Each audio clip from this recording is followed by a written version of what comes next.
I think for most of us, especially if we are more on the introverted side, there's a push and pull between wanting to be seen with our work and what we stand for, and yes, having a purpose and wanting to bring something into the world, and at the same time also having a part that doesn't want to be seen and that wants to hide. And when I look at myself, I always, all my life, had this push and pull between those two. And I think that it often can be in extremes, like either you're hiding completely and then you might get so upset that you say, now I'm going to go out. And you do something very daring. You do the show. In my case, it was a show. And afterwards, you might not be able to deal with the triggers. Somebody said something bad or nobody came. And then you hide completely again. So this can be a pattern that it goes from pushing too much into visibility to then hiding and going back and forth. And what I found is really important, that we take these hiding parts, as I call them, along onto the journey instead of trying to get rid of them, and do things rather like what I call in a snail way, you know, like slowly but steadily, and to find a consistent practice where we can show up. That's a little bit uncomfortable for us, but that can be like a base that then maybe enables us to have more courage to show up in other spaces.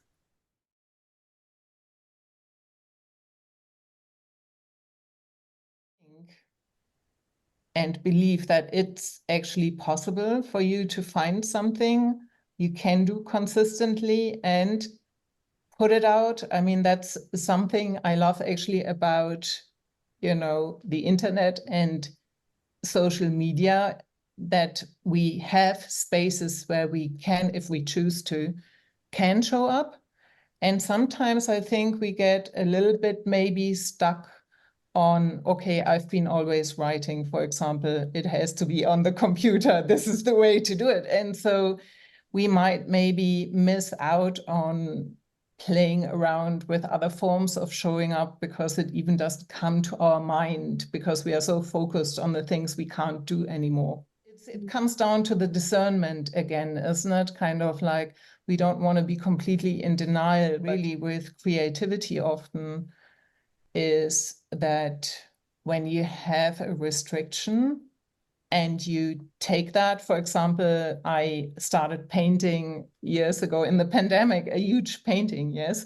And I was in a really small room, so half of my wall was sprinkled in my printer, and I decided, okay, this is maybe not the way to go forward. I don't have the space.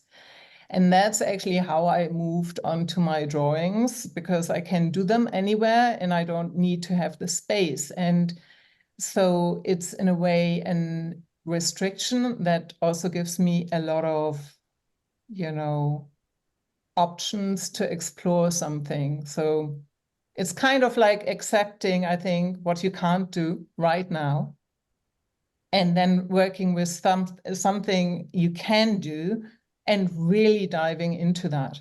Mm.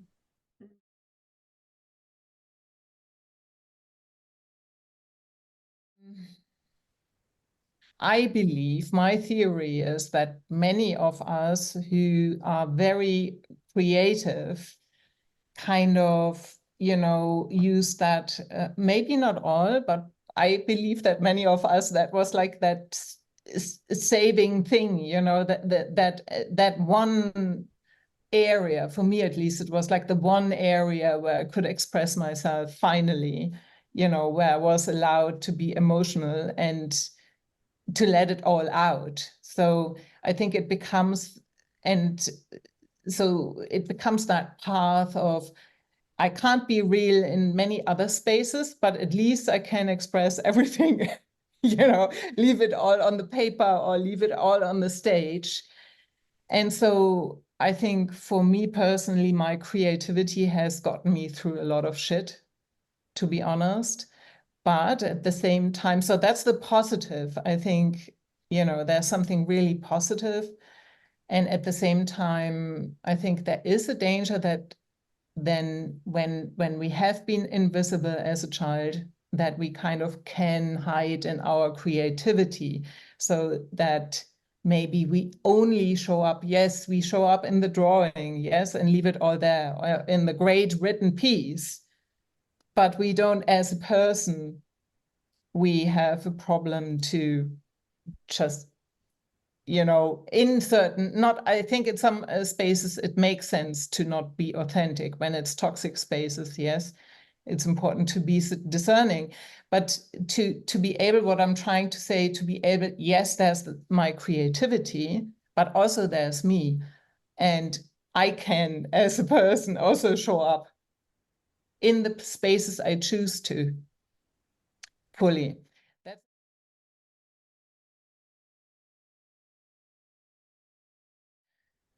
I think it's, again, in a way, finding a way, that is kind of sustainable for you. It's not just about showing up, it's about showing up in a way. I think there's always a discomfort for it. I see it like as layers of visibility. Yes, we start with one layer, and when you move on to the next one, of course, there will be a little bit discomfort, but you don't have to jump 10 layers. If you know what I mean. Yes. So I think when we sometimes, and that's where the fear comes up. Oh, when I'm completely visible, then this happens. And in your case, obviously, you already had that experience of too many people, waiting list. So maybe that plays into it as well. But it's kind of about finding, like a little map, and finding the very next tiny step that's not, I think it's that sweet spot of, it's a little bit challenging, but not so challenging that you won't do it. Yeah, it's a tiny. It's like, yes, it is kind of like scary, but it's like your video. Yes, you said you did the video. That, but then with those things, it needs the consistency. And sometimes we want to have results immediately. If we do have, the luxury, I'd say, to have the space where we can have one thing that doesn't have to have results immediately, where we can say, okay, I do this now for, I don't know, 3 months. I do a video every week. I post it on my Facebook profile or wherever it is, and I just see what happens, and I see what comes back to me is, for example, a great way, of starting and not having so much pressure immediately about the result, and just seeing, okay, so where was the interest, and where can I, like taking it kind of a little bit more intuitively, I guess. I think we have this idea as what we are supposed to do, how we are supposed to show up. And we live in a world that's very extroverted, yes? So there's a lot of those people who are constantly on social media, who are constantly shouting out, and we believe this is the only way to do it. But it isn't. And I think it's really finding this thing of, okay, I honor my, that I get overwhelmed easily, and I honor that, but I'm still gonna do a little thing that is a little bit scary, but sustainable, if it makes sense. Funny thing is, the more you start expressing yourself and you allow a space to witness you, the more actually you find what you're all about, versus sitting there and waiting to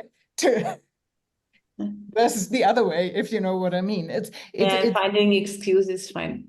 It's kind of like allowing yourself not to be allowing yourself to just not be perfect, I guess, and find it out while you're doing it.